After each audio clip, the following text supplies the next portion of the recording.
Hey guys, I'm Boomclap, and welcome to the second episode of PBE Weekly Overview.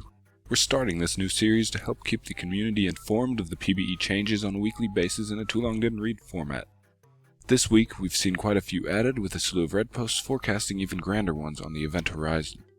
You can continue listening on, or choose one of the on-screen shortcuts to skip to a specific topic.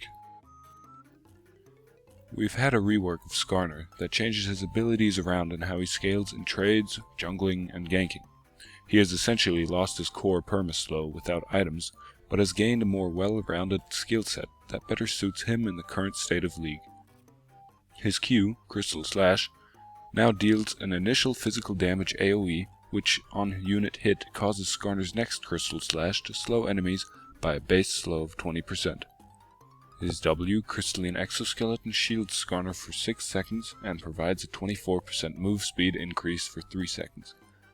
His E, Fracture, shoots a mid-range blast of magic damage, slowing enemies by 30% at level 1. Finally, Skarner's ultimate, Impale, is now a very slightly tweaked suppress, and otherwise unchanged, that prevents buggy escapes or wasted flashes. This was definitely a long-awaited fix. Overall, his spells have majorly seen a buff due to decreased base cooldowns, decreased mana costs, a faster move speed steroid, and a beefier shield to make up for the loss of healing on Fracture. These changes, as they stand, make Skarner a more efficient jungler, with the kit more suited to sticking to targets. With items like Iceborne Gauntlet and his buffed Crystalline Exoskeleton, Skarner should be a more welcome sight on the Summoner's Rift. Additionally, the fix to his ultimate will hopefully once again propel him into the competitive scene to impale many a marksman. Well, that's it for Skarner.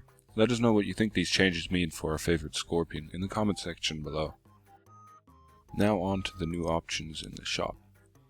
There has been a new addition of a gold income and a trinket section on the in-game shop menu. This will be a section devoted to GP5 and passive gold items such as Philosopher's Stone, Cage's Lucky Pick, or Aver's Blade. The mysterious trinket section is currently still empty. Now for the long-awaited and seemingly godsend of a system that has only been whispers and echoes to the majority of the League population is making its first steps of appearing on the PBE. The first files for the team builder have been added. With this new process, the streamlined queue system will provide some structure for random players to queue up with a specific role, comp, or champion, making champion select planning much less ambiguous and stressful. Please note that only data files have been added, and Team Builder is not yet up for public testing. Now let's continue to everyone's favorite part of patch day, nerfs and buffs. To start us off, Ahri's passive, Essence Theft, has had its verbiage changed so that it no longer grants 35% spell vamp. Instead, it now heals Ahri for a percentage of her AP each time her passively enhanced spell hits an enemy. Her Foxfire W has had its mana cost reduced, and subsequent Foxfire strikes damage reduced from 50% reduction to 70%. Her taunt has increased to a flat 85 mana at all ranks, but now also increases all damage to the target affected by 20% for 4 seconds. This includes her Q, Orb of Deception's secondary true damage. Her ultimate, Spirit Rush, has received both an AP ratio reduction and a base damage reduction. Now on to Kassadin. His ultimate, Riftwalk, received an AP ratio buff from 0.6 to 0.8, though its base damage at max rank was reduced by 10. Surprisingly, the most controversial champion balance attempt is that of Morgana.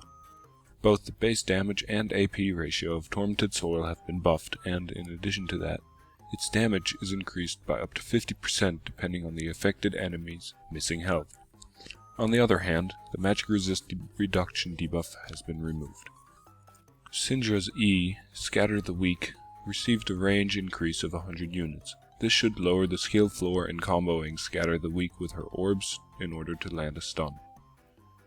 Ashe's ultimate, Enchanted Crystal Arrow, has had its mana cost reduced from 150 to 100 to put it in line with other marksmen's ultimate costs. Now again, surprisingly, one of the most underrepresented champions in Summoner's Rift, Olaf, has received a max rank base damage nerf to his E, Reckless Swing, by 25 points of base damage. The League's newest champion, Jinx, has also seen a couple of nerfs. The attack speed buff in minigun stance in her Q or switcheroo, has been lowered, and the cooldown has been increased. The base damage of her W or Zap has been lowered, and the mana cost has been increased. On top of all that, Flame Chompers, her E, has seen a mana cost increase to 75 at all ranks, from 50. To finish off this long list of nerfs, Zyra's Q, Deadly Bloom, has seen a slight buff to its AP ratio. Make of that what you will. Maybe Riot wants her back in mid lane. Now we've got some very exciting news. Taric's truly outrageous and stunning visual update is almost here. I can just see it on the horizon.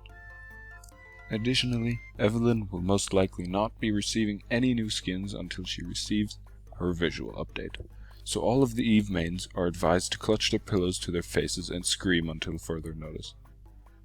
Lastly, Victorious Elise has received another model update, which can be seen in the video. We'd very much like to hear your opinion on this skin, so please leave your comments in the comments section below and let us know. Thanks for watching this week's PBE Weekly Update. We look forward to throwing another episode at you next week and would appreciate your comments on this one. Stay classy, Summoners.